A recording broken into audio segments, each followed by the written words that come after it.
You're listening to the Corbett Report. Welcome, friends. James Corbett here. It is the 28th of March, 2014, here in the land of the rising sun, and today I'm joined from the bustling metropolis of Casper, Wyoming, by Michael W. Dean of michaelwdean.com. He's also at freedomfiends.com and meowbit.com, which are three sites that, of course, will be linked up in the show notes for today's interview. He has many other websites that he's affiliated with and working on besides, but we're going to be talking a little bit about .bit and what it really is all about and how meowbit.com can help you to surf the .bit domains. But before we get into that, Michael W. Dean, thank you for coming on the program today. It's good to have you on. It's an honor, man. People told me that I had to be on this show, and I knew I had to be on this show. And then somebody said, "Hey, I've got CorbettReport.bit. Do you want it to give to him and see if he wants an interview?" And I said, "Sure." And I wrote to you. And my thing is, like, I've kind of become the libertarian ICANN, like settling disputed domains that people want to get back to their rightful owners without coercion or theft or fraud or even money changing hands. And, I would have given it to you anyway, even if you didn't want to do an interview. It's not a quid pro quo, but I've got about 30 I've got like 70 .bit domains. I mean, I've got wired.bit. I've got boingboing.bit. I've got stefanmolyneux.bit. And it's really funny, man, because these are all people that should be going, man, this solves all our problems, because these are people that complain about censorship all day and just, trumpet, look what's happening in Turkey. Look what happened to this gambling site. And I'm like, hey, over here, I've got the solution in your name for free, and I'll show you how to set it up. And they're like, yeah, get away from me, kid. You bother me. But you're smart enough to have said, yes, I'm intrigued and wish to subscribe to your newsletter and maybe talk on the interwebs. Although it took a couple of emails, That's all right. Yeah, I unfortunately get a lot of emails, and this one got drowned out. But I'm glad that it did, that we did get to connect, because I really do think this is an important thing that I did talk about in one of my previous episodes, where I talked about people noting down the Corbett Report IP address in case the .com ever gets taken, so that people can access directly. But that is a very inefficient way of doing it. That could change too. Exactly right. So for people who are just coming at this from the audience perspective, and they're just used to typing in an address into their browser bar and then seeing the website pop up, I don't think they really understand what's going on there with the DNS and the domain name system and how this all works. Why don't we talk a little bit about that, and then we can talk about what this .bit solution is all about? Yeah, man. Well, the internet goes back to the 70s, but the web goes back to 94. And the web is the visual part of it that can be used by people who are not computer geeks in lab coats. And it actually was kind of hard to use it in 94. I got on it in 94. I was actually on the internet in 91 using something called Gopher on DOS. But the web came in 94, and by 96, all the mainstream media was saying, everyone has an equal playing field democratic voice now. Some kid in his basement has the same possible viewership as the New York Times. And that was technically true, but the New York Times still had way more viewers until about the year 1999 or 2000, when Web 2.0 happened, which was basically you didn't have to know HTML to have a website. It was social networking. You didn't even have to have a website and you could talk to other people and they could talk back to you. So basically, suddenly something could go viral, and the kid in his mother's basement in Idaho, or Moscow, Idaho, or Moscow, Russia, could post something, and the whole world could and sometimes did see it. And it really was this promise that was trumpeted in every article of, everyone has a voice now. It's true democracy of speech. And, I don't like the word democracy in voting, because it means, 51% tyrannizing 49%. It means two wolves voting and a sheep voting on what to have for lunch. But I like the word democracy with everyone having a voice, when there's no gun connected to it and no force. And the promise of the internet that was trumpeted the whole time was everyone has a voice, everyone has an equal voice. The bright voices will shine above the rest, but everyone still gets to talk. That's almost true with the internet in a way that was never true with old style media. But the one brick in the wall that keeps it from being that way is that the .com, .net, .org, .eu, .de.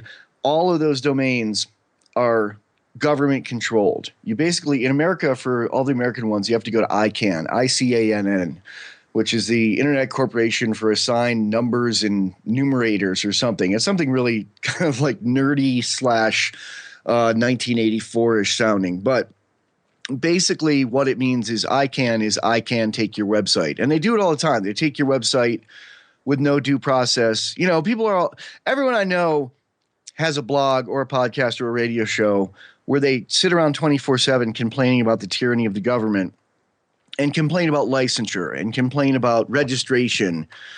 And the government's going to come take your guns. And they might, but to take your guns, they have to risk their lives. To take your .com domain name, they have to send a fax. And yes, it is a fax. It's not an email. They send a fax and like your website will disappear. You'll never even know the name of the person who did it. There's no chance to fight back. I mean, you can hire lawyers and spend $20,000 and probably lose, but there's no process. There's no due process. So I'm encouraging people to not get off the .com thing, but have a mirror of their site pointed at by a .bit domain, and then encourage their users to get our free program Meowbit, install it, and try it.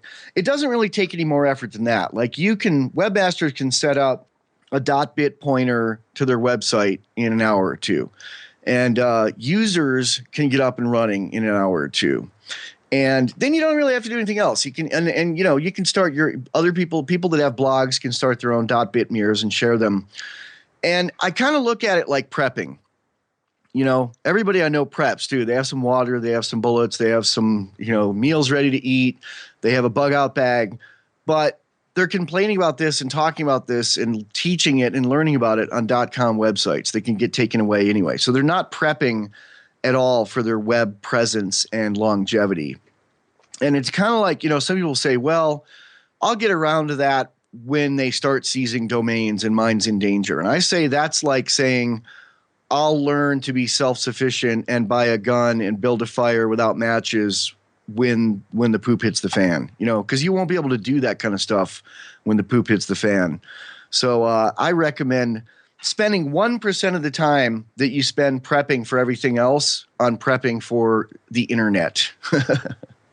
No, that's exactly right, and that's absolutely in tune with my philosophy. So I'm glad to hear you saying all of that. But let's step back for a moment. I'm just trying to get all of this straight in my head because I am tech inclined and an autodidact when it comes to this, but certainly no tech savvy person, not really a genius. So you have the different top level domains. You have the .coms, the .nets, and etc. And these tend to be governed by ICANN in the U.S. There are other organizations in different countries, the country level domains, etc. But .bit is completely different from what I understand, and is not something that can even in theory be censored. But I am fuzzy on the details about that. So let's talk about how that actually works.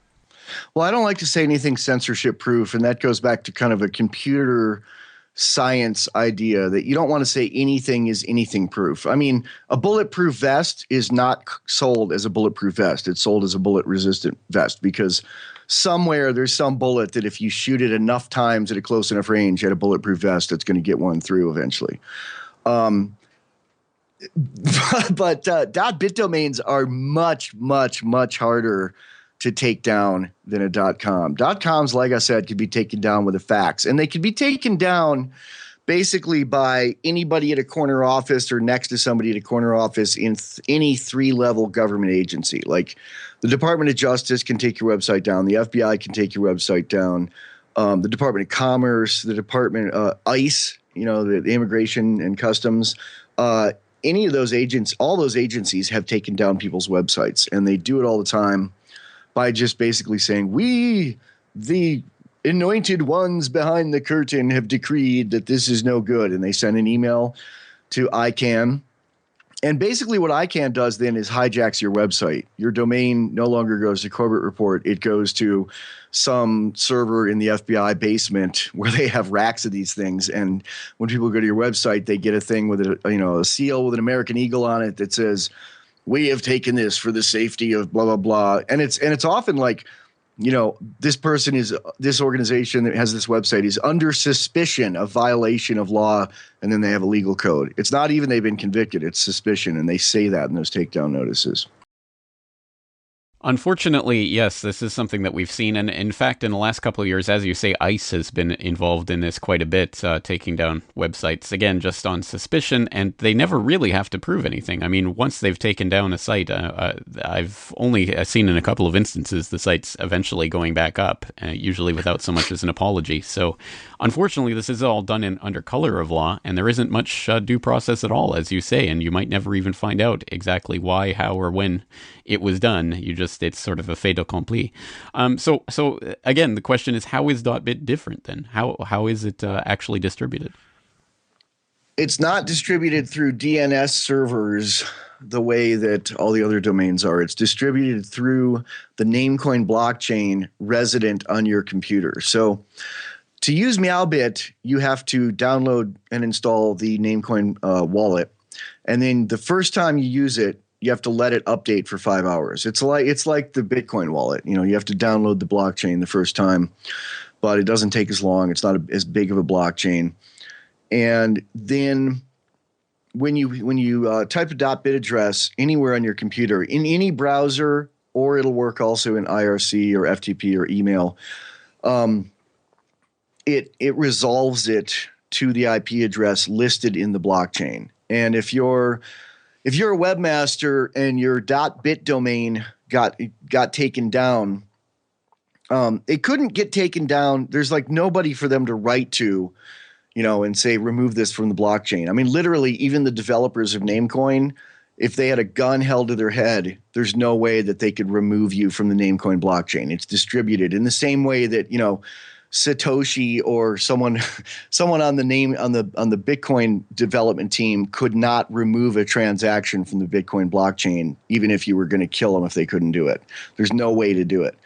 So what they could do is they could attack you at the server level. They could call HostGator or Bluehost or whoever your host is and say, send the same letter, and they would probably comply even without a court order and remove it. But then you could immediately just upload your files of your website to another server offshore or anywhere, or even from your own home. And then you open up your Namecoin wallet and you issue an update, put in the new IP address in that namespace.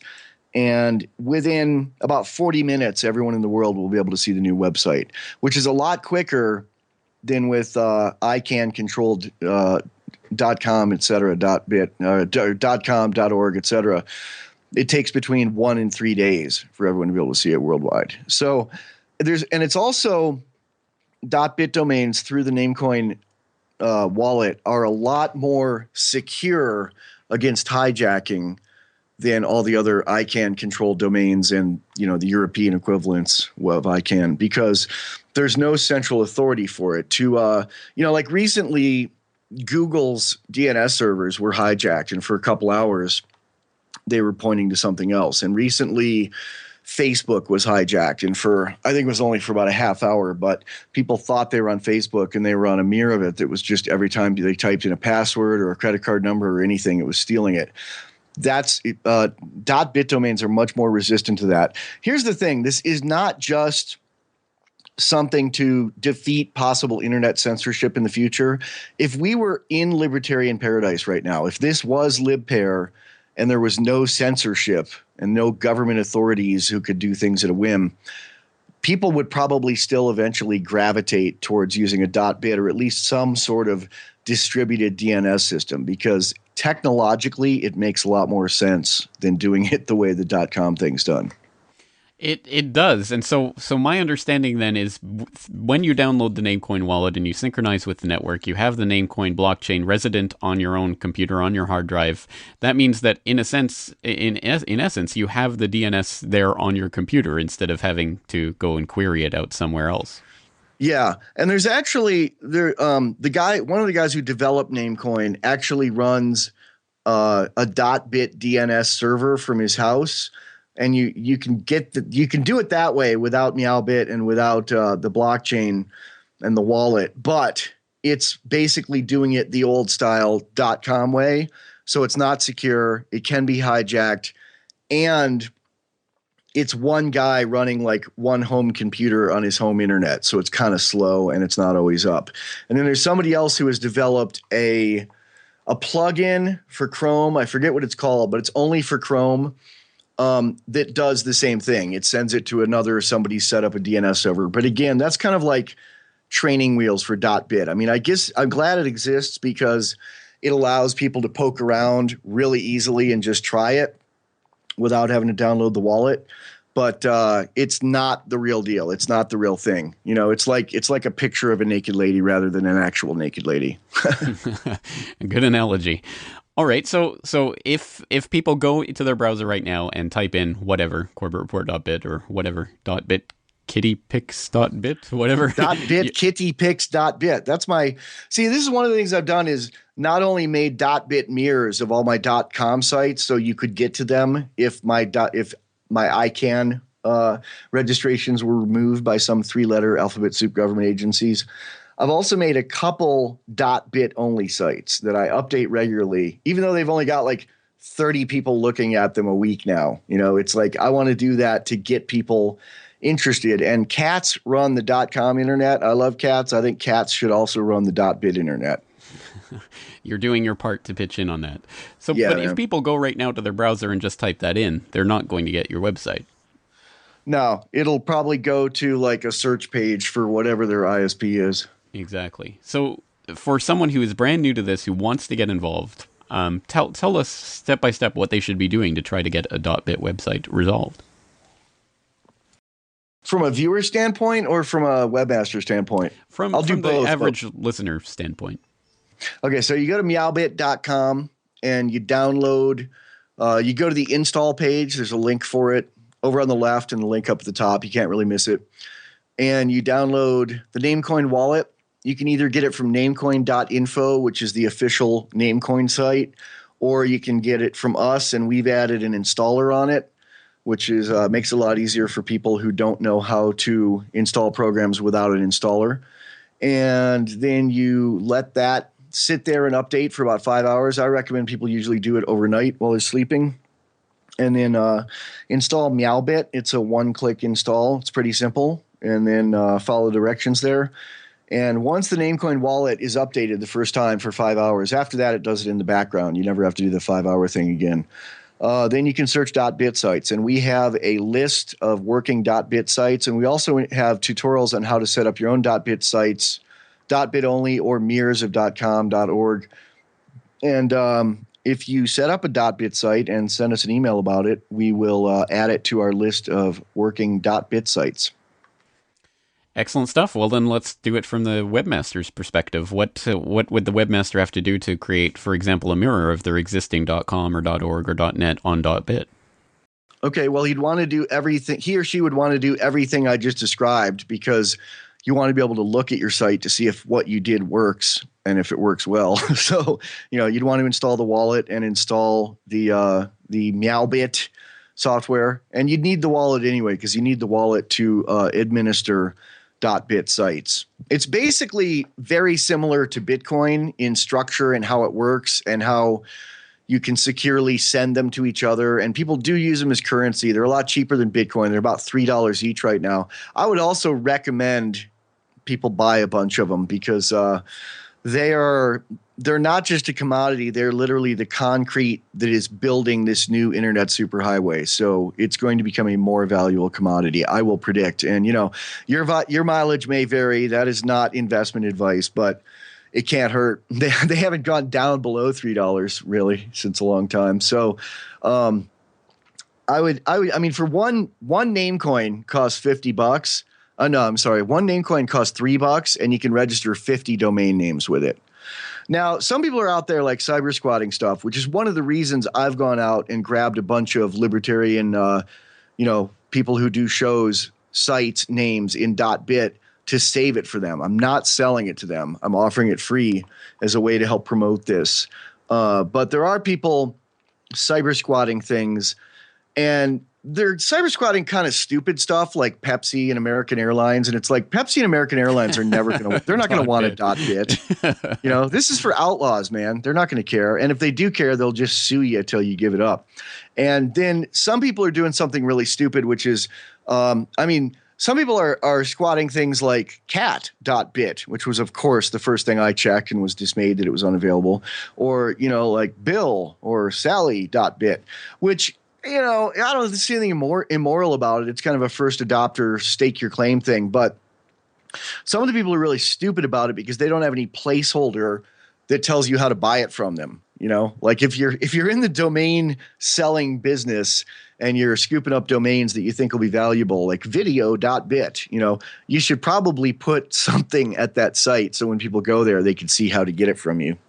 But there are a lot of .bit domains and not a lot of .bit sites yet. There's probably 40 .bit sites, and I probably own 10 of them. But people need to do this more, man, because it is going to be it's a clear solution that's really easy that you can do right now. Like people complain all the time, I need the government's tyranny. Like people would rather complain than do anything about it. And this is the simplest thing to do about it. I mean, think about like the amount of time people spend going to seminars and events to learn about Bitcoin or prepping or, how to have your own economy or whatever. And it's like, do they really take that much away from it? I don't know. This is something you can do in an hour that could save all the work you do on the internet. So the next thing that the webmaster would want to do after getting the wallet would be to check and see, well, first to get some Namecoin. You'd need some Namecoin. On a lot of exchanges, you can put Bitcoin up for sale and get Namecoin. I would recommend doing that or get it from a friend. I mean, I'll give you, didn't I give you like a 0.2 Namecoin or something? Do you probably did. I'm actually only synchronizing with the network now, so I'll tell you when I get it. Well, if you need a little to play around with, let me know. So the other thing is you need to remember, with things that are distributed, there's nobody to do this for you. So you need to re-register these every 6 to 8 months. And you have to watch the block countdown to see when it's going to expire, which is kind of a problem for a lot of people. Like, I've heard that as like a complaint about this. Like, Namecoin is horrible. You can lose your domains if you don't re-register them. And I'm like, that's true of .com too. Except with .com, somebody sends you an email and reminds you to send them $15. Whereas with Namecoin, you have to do it yourself and spend 7 cents worth of Namecoin every 8 months to renew it. So, you go into the wallet. It looks just like the Bitcoin wallet. It's a separate blockchain, but it works almost identically to Bitcoin. Like I can send you Namecoin. You can send me Namecoin. It's secure, it's pseudo-anonymous, all the same things and the addresses look similar, except they start with an N or an M. And the difference is, though, there's an extra tab on the wallet that does not exist on the Bitcoin wallet, and it says Manage Names. And that's where you go in and register names, configure names, put an IP address on a name, or transfer a name to somebody else. And it's pretty self-explanatory in there, but we have tutorials on meowbit.com. And what I would do is, if I were a webmaster just getting into this, is I would get a Namecoin or two and start registering my domain names, the things I have in .com, me, .info, whatever. I would register the same names in .bit. And then I would follow the tutorials on meowbit.com and set it up to point to your .com, which is really easy to do.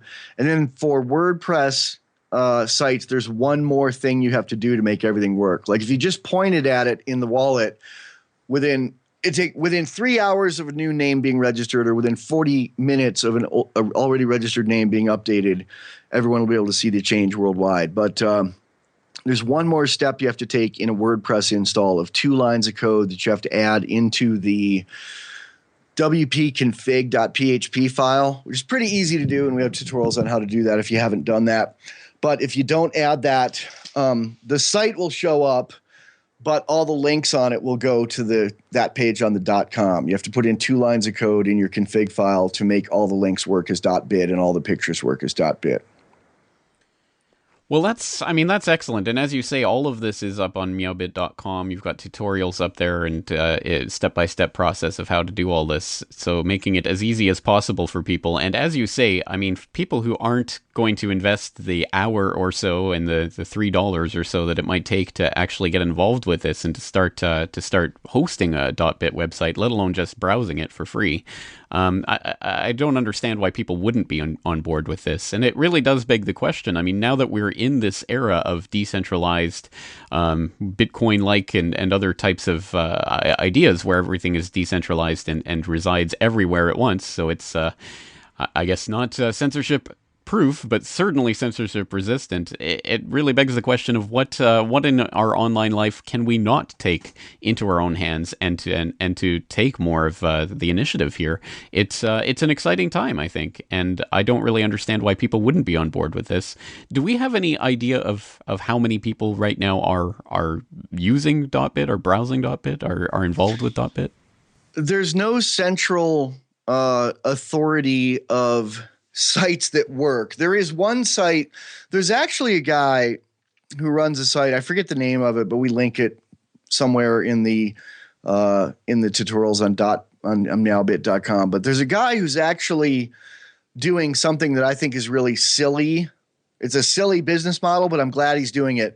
There's a guy who's actually registering for like $30. He'll register a .bit name for you, and he will like basically be your domain name holder. He will resolve it for you too. Like he'll point it. It's basically he's acting like ICANN, which I think is really stupid from the consumer point of view because it's completely defeating the purpose of this. But the market will provide, and I'm glad he's doing that because there's people who want to pay someone else to do things for them that should be done for themselves. So, it will spread .bit, but he actually has an automated sniffer software that he set up that like goes through the Namecoin blockchain as it updates. And when a new domain is registered, his thing checks to see if there's actually something there, like even just a placeholder that says, coming soon. And if there is, he lists it. So there is that list. And I've been through, there's probably 400 of those, and probably 40 of them are actual websites of at least one page, at least a mirror of a .com. So yeah, a lot of people because it's so cheap to register domains, I think a lot of people thought this was going to be the next .com boom and get rich quick thing. I think those people would have been much better off buying Namecoin. But yeah, so there is that resource to see. But I think the best resource right now is on meowbit.com. There's a page called List of Working .bit Domains. And I've got about 40 of them listed on there that actually have sites. There may be a few more, and I invite anyone to send me theirs, and I'll check them out. And if there's a website there, I'll add it. But yeah. Does that answer your question? Yeah, it does. It really does. Well, Michael, we've been talking a lot about .bit specifically, but I mean, I don't want to do injustice to all the various work that you do, Freedom Fiends and michaelwd.com. Tell us about some of the projects you're involved in and what types of evangelism that you do. Well, everything I've done my whole life has been doing things that spread ideas and spread some kind of idea of freedom. Even before I was a libertarian, I was always into, like when I was 12 years old, I used to build radio transmitters because I wanted to reach outside of my little town and my little yard. And I used to, write letters to the editor and used to send away to one of the things I remember doing. This is kind of funny. It's because it kind of sounds statist, but I didn't know better. And it was the only thing that like this at the time. Like when, I'll be 50 in May. And when I was 12 in 64, 70, 76, or even when I was like 9, probably, I used to write to, people who grew up in America who are my age might remember this. The government printing office in Pueblo, Colorado used to have ads on TV, and they would say want to learn about beekeeping, building radio transmitters? How to build a fallout shelter, store food. Yeah. I mean, some of it was kind of prepper stuff too, which is they don't do anymore because they don't want you prepped. But they had the government printing office offered this catalog of all their publications. And it was like, they didn't have a web address then. It was like, for our catalog, send a stamped self-addressed envelope to, Government Printing Office, Box 1, Pueblo, Colorado. And I did that, and I got their catalog. And I used to order stuff from there, like, all the time. Like, they were like 10 cents for like 25, 30-page booklets with a lot of information in them. And this is kind of interesting. When I was a bike messenger later in San Francisco in the 80s, they had like a book depository literally in San Francisco in the warehouse district for those pamphlets. Like, it was when they were finally phasing them out, and a little bit before the web, but they weren't really pimping that as hard as they used to. But I actually was delivering a package next door to it, and I wandered in there, and I was like, I felt like I was in Mecca. I was like, this is where all the things come from for the Pueblo office. It was like, it was kind of a connection with when I was a kid. But, I got on the web really early, like immediately. I had a website in 96. I've had the same domain name, kittyfeet.com is one of my domains. I've had that since 1996. And I've always been I'm not really a first adopter of technologies, but I'm a really early second adopter of technologies. Like, I was making – basically, I'd be a first adopter, but I can't afford it. And so I'm a second adopter. Like, as soon as digital cameras came out, digital still and video cameras came out, like, as soon as the next one came out and people sold the first one, I bought the first one. Like, I've done that with everything I've done. A lot of what I do for a living is write tech books on media production, audio and video stuff. I run a blog called creamyradioaudio.com. The motto of that one is caviar sound on a cat food budget. And I've been on an eternal search for many years of a cheap mic that I could recommend to people who want to do any kind of Liberty Media. And I finally found it. It's the Audio-Technica 2005 USB mic. You can buy them for about $50 on Amazon, and they plug and play. And they sound really, really, really, really good. I'm doing this show, Michael Dean After Dark, with about 10 different co-hosts, and they all have that mic, and they're all coming in over Skype, and they all sound great. And can you guess what microphone I'm using? Is it that? It is the AT2020. So. Is that a condenser mic? It is. I'm trying to remember which. Yeah. Yeah, condenser mics are better technically, but I don't recommend them for beginners or people who can't soundproof a room effectively or sound condition a room effectively, because they're more sensitive than dynamic mics. So they're not as good for beginning radio and podcasters. You're more experienced, so you kind of earned one. But well, for beginners, but for the average person, that mic would sound really good, but it would also pick up the refrigerator in the other room and the truck going by outside and their roommate scratching their nose.